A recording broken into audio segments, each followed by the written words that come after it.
Hi, living in Boulder. I think the 12th of August, 2020. It's 12:48 a.m. on the 13th, I think it is. Let's do a double checking to make sure that the quadrants are correct. Yes, so I didn't do the video in the morning when I got up because I guess I was feeling behind. Kind of like I was in a rut because I can't get taking me forever to get my gear together. I'm neurotic as hell, meaning I have to do stuff in certain order sometimes. And like when I get a priority, like I can't do anything else. So my priority over the last couple of days was just to get my bikes rolling, and my Twitch. But so today what I had to do is I had to go into Office Depot, Best Buy to exchange this cable. Had a really unfortunate circumstance yesterday because night before last I tried to hook up my Twitch, but I didn't have internet at the time, so nothing was working. But so I'm gonna have to go and give it another shot during the day or some other time.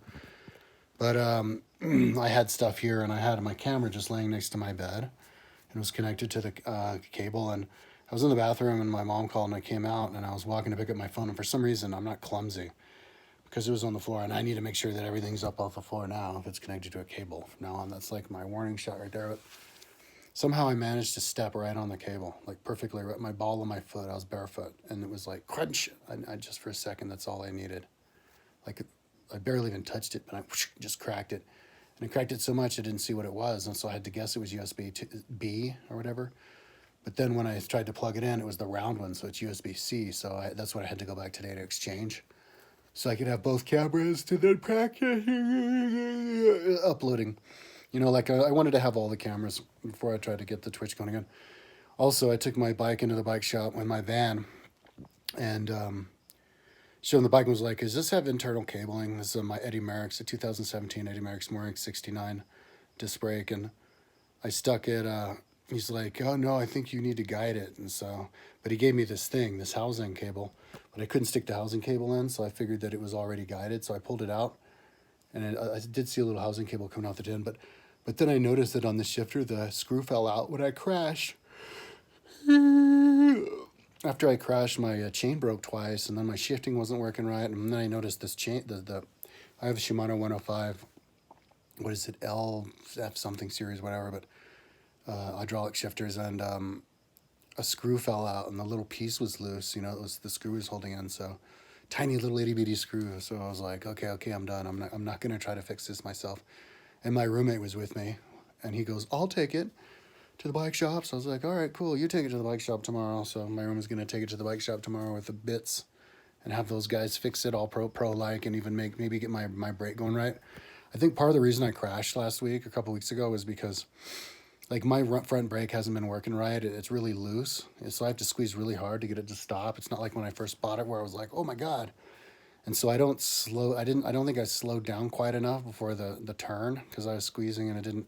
And then I was like, "Fuck it, I got this." And I thought I had the turn. I thought I had it, but now I know you can't tilt that much on a turn that dips down like that. And my front wheel just slipped right out, but I'm a lot faster. Like I got eighth over fastest like all time going down the entire distance of Magnolia when I first bought the bike, and I wasn't even trying. I was just trying to sprint to the very end of the switchback and then slam on the brakes and then sprint out into it. And I even slammed on the brakes in the middle of a straightaway to a complete stops. And so I could have gone even faster on that call, maybe even won it. But I got the fastest top speed ever, 68.9 miles an hour. But anyway, so that's the best way to go down, and it's the safest because I remember on that day I slowed down all the way, and then I accelerated through the turn. So at the end of the turn, I was going a lot faster than I was at the very beginning. I wasn't barely going at all, and that's the safest way because by the time you're out of the turn, you're already going really fast. But at the important part of the turn, you know, at the end of it, you're not going too fast. So anyway, anyway, so I'm gonna send that back in. So then I had to do some other things with my road bike. I mean my time trial bike. Because today I got my I got my light. I got my extra light, my second light, my second bike light. I'll do a tour of it next time on my main channel of my gear. But but then I remembered towards the end of the day, oh, let's plug it in. So I plugged in the first light, and for some reason needed to finish charging. I thought it charged all the way. They take forever to charge. And then after that one was done, I put the other one into charge, and it's charging right now. Here, I'll show you. You see that green light? That was my light charging. So as soon as that's done charging, then I'm good to go. Then I'm like all weaponized for the night. I'm topped off, all the electrons in there. Because I did a test of the light, and when I rode through the night a couple, like last week when I went up Flagstaff 10 times, it was on a full moon, and I didn't turn on my light until like it got pitch black, and then I wasn't even using the light on the climb because it was a full moon. I would forget and have the light up halfway on a couple of the laps, and I would have the light on for the bottom part because there's no shoulder, but the rest of the time I did not have the light on at all, just to conserve it, and only on the downhill. And when I had it on, it was only on the weakest setting, which they say is good for 6 hours. But what I noticed is it said I had the low battery warning signal on my computer before I decided to quit the ride because my derailleur kept shifting into the spokes at midnight, black night. So I didn't know like exactly where that line was, and so I had to quit the ride before I started to get tired at all. But I kind of figured maybe I would start to get tired pretty soon. So 10 laps for the first time was good enough. But this car got in a race with me on the way down. But like he'd race ahead and then wait for me, and then race ahead and then wait in the bottom. They wanted to drag me at the very bottom. Anyway, yeah, so I definitely, if you're going to go all night long, even if you're going to go half night long, you need to have 2 of those lights. One of those lights ain't good enough. That one night I did have an extra light, so I could have kept going, even if it went out then. There wouldn't have been a part where I would have run out of light because I had an extra, I had a headlamp rigged up to the front of my road bike that's strapped really tightly on there with Velcro. So that's pretty cool because you can replace it with the AAA, so you can have as much light as you want, really, if you bring that one along. But I don't think it's as good a quality as these ones. So I have this Garmin, and you can control the brightness on it. So if you want to go to a super bright spot, like even a downhill or whatever, you just hit the button on the computer. It's really easy. So, and I love this technology. So I want to get really good at just zooming around using my computer at the absolute maximum, especially the Strava stuff. So, yeah, so then I had to do some touch-ups because also today in the mail I got my little multi-tool. And I'll do the tour tomorrow, but the multi-tool, I put it inside. It has everything, chain tool, all the different sizings of everything. And I like having a chain tool everywhere I go because I don't want to get stuck out, and have to do Uber or whatever with that expensive-ass bike, that could get hurt or have something, So I like being totally secure, so I have that bike holding everything. Like when it's totally full up with water, it has the equivalent of 2 big water bottles inside of the built-in water bottle. And then it has 2 big water bottles externally, Aero bottles clipped on. And my Aero bottles came in today in the mail, and they're the black ones because I couldn't find one of my Aero bottles. I only had 2, and I couldn't find one. And I asked my roommate, and he's like, I don't know. And I freaked out because I thought I was going to go ride that day. So I was like, fuck it, I'm going to order more. So I ordered 2 more Aero bottles. And then like the next minute, my roommate goes, hey, I think I see your Aero bottle in the refrigerator. So now I have 4 Aero bottles. But the 2 Aero bottles that I got in the mail today are black. And my bike the frame is yellow, is red on the bottom, a little bit of orange in the middle and fades into yellow. But all the components are black. So if you have white Aero bottles, it doesn't really fit in. But if you put the black Aero bottles on, it makes the bike look really freaking snazzy. So it looks way better with the black. So that's cool that I got them anyway. And I like having extra bottles. So, because some of them sometimes they break. So, and you miss them, like you lose them, like that would happen to me. But so I put those on, and then I wanted to, because I got that tool. I wanted to see if I could put it inside the bike. So I put it inside the bike because it has a little container that you snap on where the water bottle goes, where you put your food. So it fit in, and so I could get it out easily. Like the first time I just dropped it in its case, and I was like, oh shit. I had to dump the bike, pick up the bike with the Wahoo trainer, which is really heavy upside down for it to fall out. But then I put it in with what you do is you get those zip ties. So I got a really big zip tie to go out. So I just grab onto the zip tie and I pull the cart up, the tool up. And if I want to get the zip tie off the tool, all I do is, use my keys, which are in my pocket, and I can just twist it off. Because I have my zip tie also holding a tube that's inside the bike. So I have that tool, the magic multi-tool and inner tube inside my bike. And then in the pouch that I clip on the bike, I have my food, which I can hold a huge a goo bag.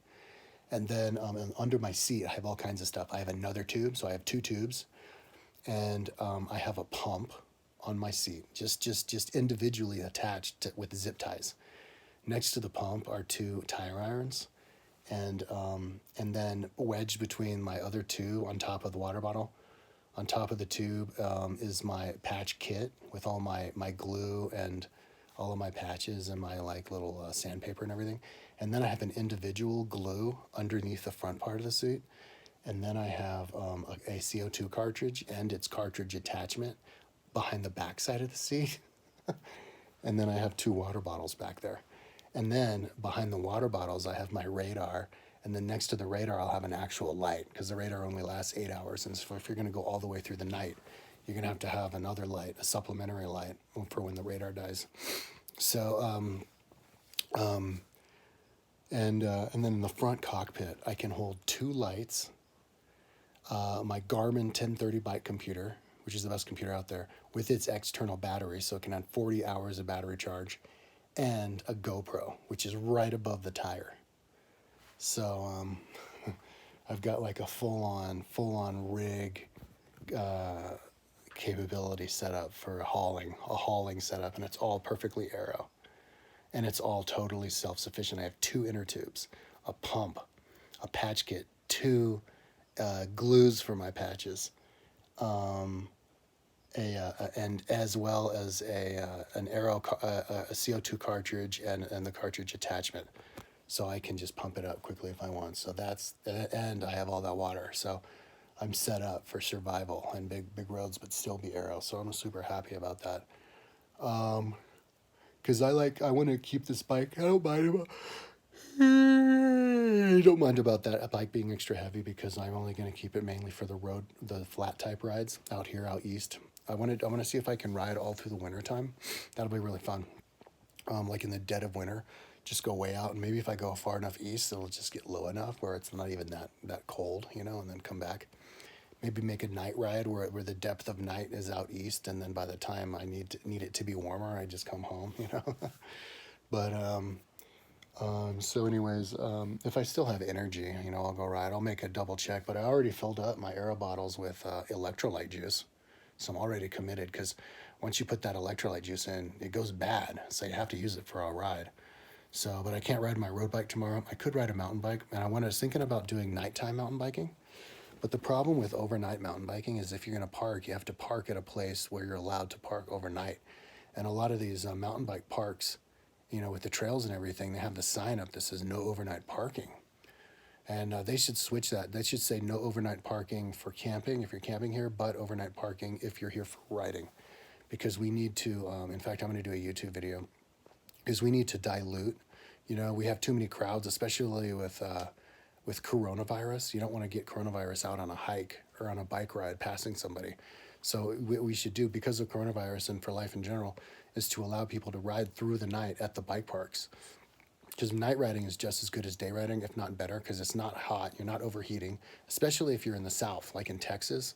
Like, why the hell isn't everybody riding at the dead of night? Because that's when it's not totally hot. Plus, you don't have to worry about getting sunburnt. You can see just good enough if you just buy two of these Garmin lights like I do, and then you're off to the races. You see more wildlife. When I went on my bike ride, I saw this skunk was riding right in front of me. I almost ran over him. He ran right in front of me and then alongside me, and then off into the ditch. And then I saw two foxes and a bear all in the same day. I saw a fox and a bear together in the same video. I was like, holy shit, a fox. What the fuck, a bear? It was crazy. So a bear cub all by himself. And then he crosses the road. The car had to stop for him. He was so small he could barely climb up. He like climb up the railing on the side of the road. But he was about as big as a German Shepherd, like a big dog. That's what I thought it was in the beginning. What is that his like dog friend, German Shepherd, a person? What? Oh no, a bear. So that was crazy. So anyway, yeah. So I was just still trying to set up my gear. I learned my lesson. My mom said the other day, like, you have to take it easy, don't rush it. And I'm like, I've taken forever. I'm the worst procrastinator in the history of mankind. Waited 36 years to do this. I got all excited about riding when I was 10 and I'm 46 years old now. So it's like, why the fuck am I rushing? And I think that was a sign from God yesterday when I just magically stepped on my cable and snapped it. Had to blow like $75 to buy 2 new cables for extra length. But anyway, it's better now because it's more length. But the other one was long enough, and more quality, thicker. Anyway, yeah, I'm better off with longer length. But yeah, so that's a sign from God. Like, don't hurry, don't rush it, or you're gonna break something. You're gonna step on something. So, and you have to be organized, like I was so exhausted, like generally exhausted, from the transition, I guess, but of my life. But I wasn't like cleaning up my room. Like if I show you my room now, I've got like all that stuff, all over the floor I gotta pick up. So anyway, that's what I'm gonna do today. While that thing keeps going, I'm gonna smoke some more weed right now.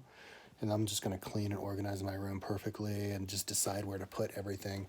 Because even today, I was still organizing stuff. Like today, I only figured out how to put my visor for my time trial helmet on top. You could put it on top of the helmet, which is really cool. But I ordered online. I spent so much money. Oh my God. But whatever, I had to do this. I'll just slowly get out of debt. But I got the clear visor for the aero helmet. So I can do night rides with my aero helmet and the visor. Because if I do the night ride tonight, I'm going to do the night ride with my aero helmet, but my regular glasses, because the visor that came with the aero helmet is dark, and it interferes with the visuals of my riding, even with the light too much. You don't want to go riding your bike at 45, 50 miles an hour with fucking sunglasses on. So I bought the clear one, and just because that's much more aero than using regular glasses. Like I'm a stickler for aero, and I got these aero booties, and I'm going to use those every single time I ride my time trial bike. And I also got aero gloves. I wear gloves at all. Last time I rode my time trial bike, I could have like fucked up my hands if I crashed, but you don't ride crazy on the time trial bike. But I got aero gloves, but they were extra larges. Somehow I accidentally got large. It was the second time I'd done that. First time I'd done that, I got a really nice tight medium shirt, fire shirt with flames. And then I got another one, and then I wanted to, but the other one was an extra large, and I forgot to check on Amazon. So then I was like, fuck, don't do that again. So then but instead of returning it, I was like, fuck it, I'll just wear that as my big baggy fire shirt. So then I got another medium fire shirt because I want to have 2 for working out. It's like flames because I have the flame hair when my highlights go away and I have the money. I'm gonna get my hair like spiky again and with fire color, and I also have a bike jersey that's flames. It says Fat Bastard Cycling Team, and then I have another jersey that's red. So that's just my color because my road bike is red, and I also even have a paint job exactly the same as my time trial bike, red, yellow, and green, orange and green. I mean yellow. So that's pretty badass. So anyway, so yeah, I was like, don't let that happen again. But somehow I let it happen again. I got aero gloves. When I got them, they were extra larges. So I put them on, and they're like sitting around here somewhere, and they're way too big. There's like ripples all over. They're like the opposite of aero gloves. So I was like, fuck it. So I went and I spent another $65 on aero gloves, like medium size. I made sure that there were medium sized aero gloves. Medium size, so they hug for sure. And they're white, so they look even cooler than those other ones were like speckled black and like blue. So yeah, white gloves. That's like elegance right there. So I'm glad. And my booties are yellow. I think my booties are fucking yellow, aren't they? Oh no, my booties are almost yellow. My booties are like a different kind of yellow than my bike, but they're still yellow. So that kind of goes along with the bike and color coding. So, and the helmet's yellow too. So, I mean, white helmet, white gloves. So, yellow booties, red and yellow bike, and then black parts and black and water bottle. So it's all fucking perfect. So anyways, slowly getting it together. So that's why I took these days off. But I did need a few days off because I was riding a lot, and then I did that 100-mile ride. And then I noticed for a few days after that, my legs were really sore walking up the stairs. I live in the second level of my apartment, so it's a great test to know how fit I am, like how worn down I am and how much I need to train. Like if I walk upstairs and I feel, I'm like, oh, my legs, and it's like, okay, that's cool to not ride. But if you walk up the stairs and you don't feel anything in your legs, you're just bounding up the stairs, and it's like, ooh, that's a day. You're charged up. That's a day to do a hardcore ride, a big ride. Go blow them out. So, almost kept this under 20 minutes. So yeah, I might. I bought 2 5-hour energies.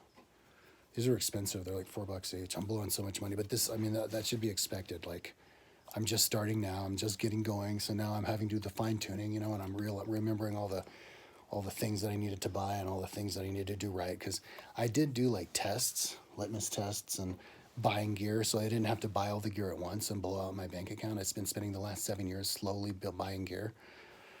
But even though I had it all figured, I thought I had it all figured out. You know, I still have to buy more gear to top it all off. You know, that is stuff I didn't notice before. So, and then of course the breaking of the things, and so anyway, hopefully this coronavirus will somehow keep the economy going as much as it can, because I really suffered financially from the coronavirus big time.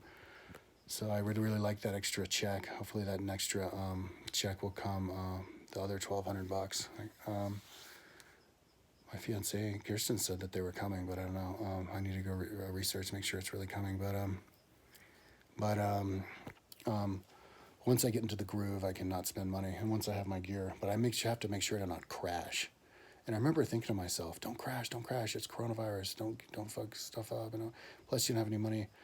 But, you know, there's this one corner, it's the second to bottom corner on bottom Lee Hill, and it's a tight right, and it's really tight and dips down a lot. And I was looking at that, and I think when I was a kid, I remember now, as I was a kid, some guy was like, I crashed on that corner, you got to be really careful on that corner's a deadly corner. And then I was like, okay, right on, watch that corner. And then I saw this guy going out really slowly, and I was like, right, that's a deadly corner. That guy's probably afraid of the corner. He's probably heard about the corner. Be careful about that one corner. And but then, you know, I was like going around it, and I was like, let's do the corner, because there's also this appealing thing about the corner, because it just dips down so much, and I just slid out, man, and I forgot to pick up and put on my earphones, so I was out $160 on those, but I can still use one. So, but it reduces my quality of life. I have to, especially on my riding, because I have to listen to one earphone for a little bit and then switch out to get my two again. And I could have picked it up. It was right there. I drove back up, and somebody had already squashed it with their tire. And then I sliced up my shorts, and I probably won't want to wear those again. I'll probably end up throwing those away because of it. So there's another $60 down the drain. And then now I fuck up my bike. Like, the screw fell out of my shifter, and I broke my chain started breaking. So now I have to pay those. So yeah, there's a lot of expenses, and that was, luckily I didn't have to pay any medical expenses. Well, my mom actually had to go out and pay $40 worth of gauze. I don't think she didn't make me pay her back, thank God. So yeah, man, I gotta remember, don't fucking crash, don't crash. Plus, I think I fucked up my shoulder. See, this is what I did with my shoulder. I tried to do riding on the time trial the other day, and I was going, it hurt so bad. So once those scabs disappear, I can start swimming again, and but I can still do the time trial bike tonight. I am gonna wrap those up though, bandage that part of it up, because it's really bumpy at times. But yeah, I gotta go slow. But you know, I think my bike could use a tune-up anyway. Like with the brakes, the front brake was too loose, and I'd like to know what those guys think about the tuning, how they thought, if it needed a tune or whatever. Because it's 3 years since I bought it, and I haven't been on that many rides, but I did a lot of like commuting rides with it, like to my mom's house and back and around town and stuff. So, and it's been a time, so maybe, yeah, you know, up for another tuning. And I would have done it myself, except if it hadn't been for that screw being missing. But anyway, so, but that's fine. The first tune, have somebody else do it. But yeah, so got the 5-hour energy, because, you know, when you're tired and at night, you don't want to get groggy. That'll kill your motivation. But to ride at night is so amazing. That's why I need to get people started on it, because then we change those rules, and then you can have people park overnight, you know, because they have those rules for car campers. But it's so easy to tell if somebody's car camping or not. If they're car camping, you can't see in the car. It's like a van with darked out windows, you know. And if you happen to have a van with darkened out windows or no windows, then, I mean, you could at least have a window with not a curtain in the front, you know. Like if it's one of those cargo vans without windows, you just look in the front, you can see nobody's in there, and that's because they park there to ride around. But of course, if you live in Boulder, you can just ride out, and like the fit people, you know, can just ride out. But the thing about bringing your car out is that you can ride all night. You can do huge enduro rides and come back to the car to like smoke more weed or to like fill up your water bottles mainly, you know. So like when you're Everesting all night, you want to have a car at the bottom, fill up your water bottles again. Same thing with mountain biking laps. So they need to change that rule. I'm going to do a YouTube video. I think same thing even for the bike park, you know, the bike park here, the BMX park, people should be doing that at night. So they should have, they should allow overnight parking, but only for the people. And then the cops come, that could be a cash cow for the cops, because then it would like draw in all the car campers, and the car campers would be camping, and then the cops could go, boom, tag them, give them a big old fine for the revenue of the city. When I was riding up to the top of Flagstaff, there's a law that says you can't park overnight at the very top, and I saw 2 cars up there. I saw car camping and a van car camping up there that night. Cops easily could have gone up there, should have gone up there and ticketed the dude. So anyways, that's what they should do. I'm gonna do a video and try to, because it's like a whole movement. I swear to God, I was gonna do a video. Maybe I'll make it into one video. There needs to be a night riding movement. People need to start riding their bikes and running and doing all that stuff at night, because we have the lights for it. We have the technology. It's a perfect example of we have the technology all of a sudden, but nobody's using the technology. I mean, there's so many advantages to going at night, more wildlife, you know. And people might be like, "Oh, but you're gonna disturb the wildlife." Oh, give me a freaking break. We're humans just walking, running. We're not hurting. They can go away from us. You know, when you hurt the wildlife is when you overdevelop, and when you use motorized vehicles. We need to give all the respect and the freedom to the people who don't use the motorized vehicles, even the people who use the electric stuff, because that's not loud and it doesn't disturb wildlife, yet it makes people use the wildlife more, the nature more, which would then cause us in turn to respect wildlife more and want to, you know, invest more money and energy into rehabilitating the ecosystem so that we can see more animals at night when we're out exploring, you know. So anyway, that's enough talking. Hopefully I do my ride. If I don't, I'm going to sleep in all night tomorrow, because I slept in, and I'm totally nocturnalized. I haven't slept at night forever. Yesterday morning I was up until like 8 o'clock in the morning, and then I slept until like 3:30 in the afternoon. So that's why I was kind of charged, and I'm charged now. So, you know, of course, since I've been up since 3:30, and it's now almost 3:30 again. I'm up almost 12 hours. You know, 10 hours. So, because it's like 1:30, all right, so up 10 hours. So maybe now's not the greatest time for me to go out and exercise, but I'm recharged. You know, my legs aren't sore. I have that 5-hour energy, so I might do it. We'll just see. I'm gonna get really high, and I'll keep a look on that thing. If that thing charges, I'll be like, can I do it? Should I do it? Because it's only 100 miles, whatever. You know. Besides, when I did it the last time, a couple days ago, I did that at 7. I left at 7:30 in the morning, from the res. So I left here at maybe 7:20 in the morning, and I hadn't slept at all the night before. Like, so I'd been up since like 1 o'clock in the afternoon, like the day before that. So I can do it, you know. Plus I'm more fit now. So, anyways, we'll see what happens. But at least I'm slowly getting my shit together. I'm getting way into debt, but that's to be expected. You just climb slowly out of it, you know, and then you don't spend money once you have it. My mom's been really good to me. I go over there, like yesterday, I went over there, hung out with her for a long time, and vacuumed her entire house, and then she made me really good food, made me a salad, a fruit salad, and I think, was that all the food she gave me? But yeah, a big old fruit salad. We watched a news together. So when I go over there and hang out with my mom and help her with stuff, she gives me food. So that kind of makes my life not so expensive. Anyway, enough talking. Talk to you tomorrow.